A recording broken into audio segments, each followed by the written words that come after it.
Hey y'all. Hey.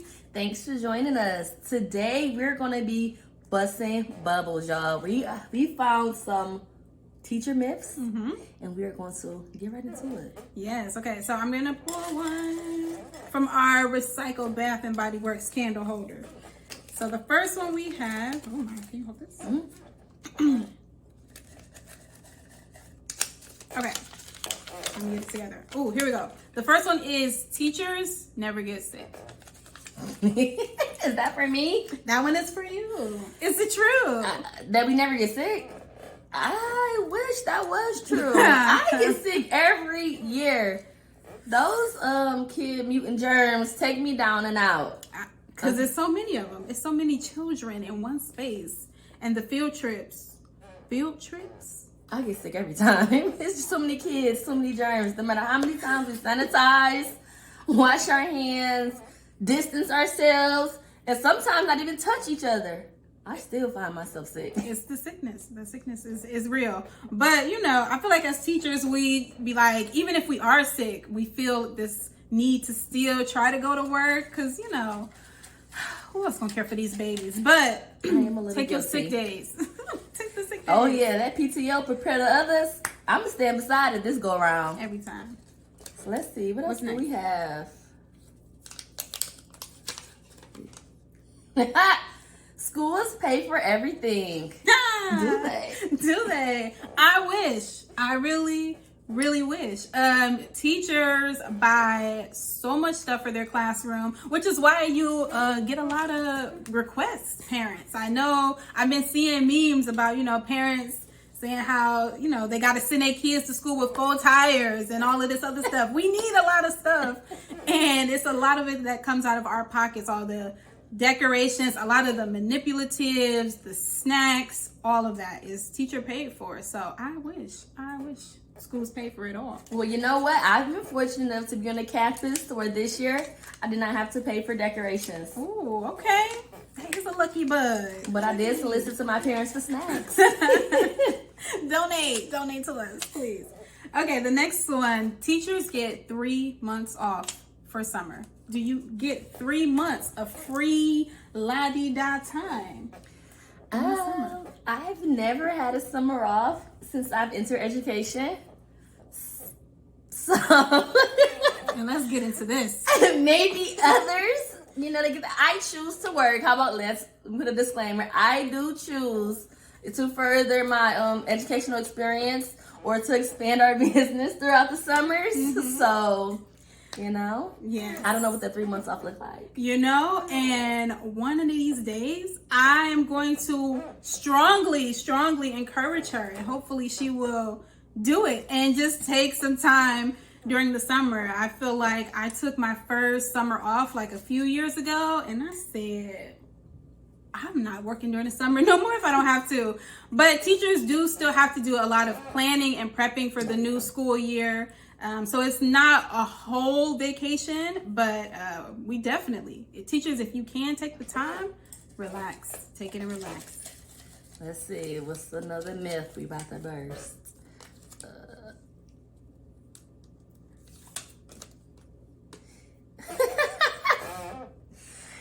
Kindergartners only color and take naps. Oh my goodness. First of all, let's get very clear about this. In kindergarten, there's no more naps. A lot of schools have cut out the nap time in kindergarten. It's very much academics all day. Kinders, they do reading, they do phonics, they do math, they do a lot. But you know, once I get to that age, I sort of creep on to the older kids. So you know a little bit more about the younger ones. I've taught kinder and there was not a nap in sight. And we colored sometime. The requirement, the academic requirement, the leap from pre-K 4 to kinder is so great that we really don't have time to solely just, you know, color and frolic. Exactly. And then that leap from kinder to first, whew, wow, that's crazy to me. The difference in the words and the things that they need to be able to do, ain't no time for coloring. None at all. All right, here we go. And who told you this? Teaching is easy. is what Google said. Teaching is easy. Well, what part of it is easy? Let me see. Let me ask myself. What's the part of it? The easy part is going with the flow, shall I say? To realize that's the only peace of mind I have is to go with the flow. Okay. Teaching is not easy. Having the passion, the discipline. Oh my goodness. The organization of it all. Yes. The wherewithal to deal with multiple personalities inside the classroom, outside of the classroom. Yes. It's a lot. Yeah. I want you to imagine, for our parents watching this video that have children, put 30 kids in your house and see if that feels easy to you. That is wild. That is crazy. So shout out to teachers, all of us together, because it's not easy. It's not. As I mentally prepare myself for my 24 tomorrow. Ooh, we get paid vacations. Is that true? I would say, you know, to some extent, like when kids have like winter break or spring break or stuff like that, teachers are not fully in the building during those times either. And those are times that we still get paid. However, but this one, you know, a lot of teachers still be planning and preparing and doing a lot of work over these breaks. It's really not a whole lot of chill time and relax time. So I would say that yes, we do still get paid over the breaks, but it's not all fun and games. It's not a vacation. It's not a full vacation. No, it's not days and days of nothing. Okay, here we go. Teachers get off at 3 o'clock and do not work weekends. Do you work weekends? Do you leave at 3 o'clock? First of all, let's get into that. My contract ends at 3:30, so no, I do not leave at 3 o'clock. And I sometimes find myself doing work in the evenings and on the weekends. But if it's on the weekend, I really try to only focus on Sunday, and that's like 2 hours max. And nothing else. Yes. Yeah. I like that. I would agree that the leaving at 3 o'clock is a no. I am just now in a position where I can actually leave at 3:30. The previous campus that I was at, we had to stay at minimum till 4 o'clock. And then let me not have a meeting after school. Oh, yeah. And who knows when I'm coming home. But I would say that the weekends, it's really about you as a person trying to draw those boundaries and figure out your organization. So that way you can really try not to. But a lot of teachers do. Is it my turn? I think it's I don't know. my turn. Go ahead. I don't know. Let's see. This is a joke. Google played in our face, y'all. According to Google, it says that teachers are overpaid. Let's take a moment of silence. Right. A moment of silence for Google. Because where's the overpay? What's the dollar amount that's like, yeah, no, this is too much for a teacher? Because I want to make that dollar amount. I definitely want to receive it. Whatever that is like, yeah, oh no, that's a lot. That's what I want, because it's not enough, especially considering how much we spend on our classrooms. It's just not. It's not enough. It's never gonna be enough. I would like more pay for the level of exhaustion. Okay, where we at?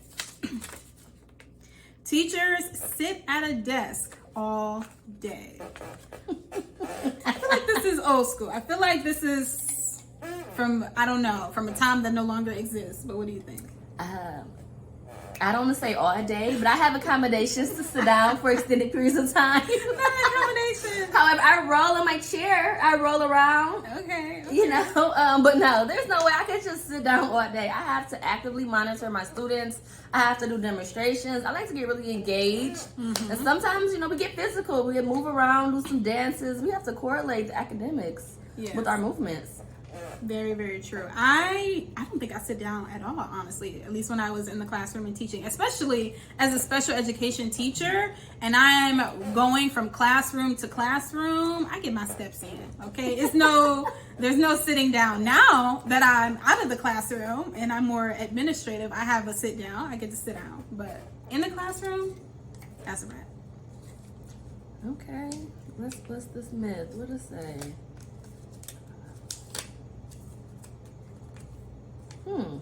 Teachers are the most important influence on a child's education.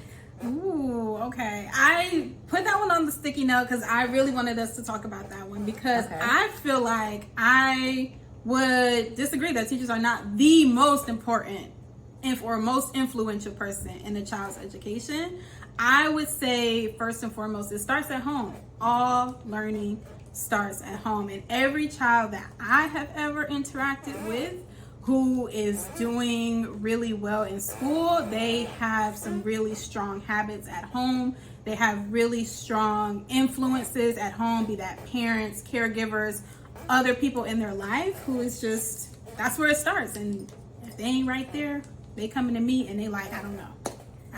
But what do you think? I am very influential. Shout out to the parents and the work that you do at home. I do like to partner and team up with families. Yeah. However, I found that I am very influential when it comes to my students. Regardless of the fact I've learned and I've experienced, regardless of the fact of what their home life is or what, outside of our classroom, the light that I shine in their lives is very bright, and I appreciate it. Yes, okay. I knew that was going to be a difference. I put that in there. Look at you, trying to be a little, a little razzle-dazzle. Okay, here we go. All teachers have a lot of patience. A lot of patience. I hear this a lot. You must have so much patience. Do you have a lot of patience? And you know what my response is? Where is that? Because I'm still looking for it. I have a very low zero tolerance type of situation going on. I don't think I'm the most patient. Right. It just works for me. But what you have done, or what you do in your classroom, is you make that time we need to pause, we need to breathe, right? Like, we gonna wait. Yeah. You gonna give me 5? I love a breathing exercise. I have so many different kind of breathing exercises. So we gonna take a moment. And I like to also a pause for the cause. Like, they already know it's a pause for the cause time. Exactly. You gotta reset.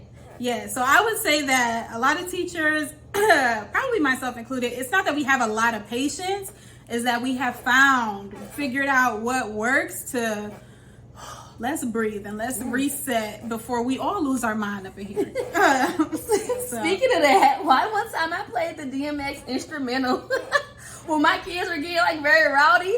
I thought that was going to chill them out, and they started rapping the song. Why you thought that was going to chill them out? I do not know. You know your kids. They in your life. They your cousins. They are my little cousins, but it turned into a little party. Oh my goodness. No. Was that it? Was that all of them? Okay. We have bust all the myths. So thank you guys for making it this far in the video and for watching all of it. Let us know what other teacher myths you can think of, or if there's anything about your particular career that you want some people to know, let us know. We love to read it. So we'll see y'all in the next one.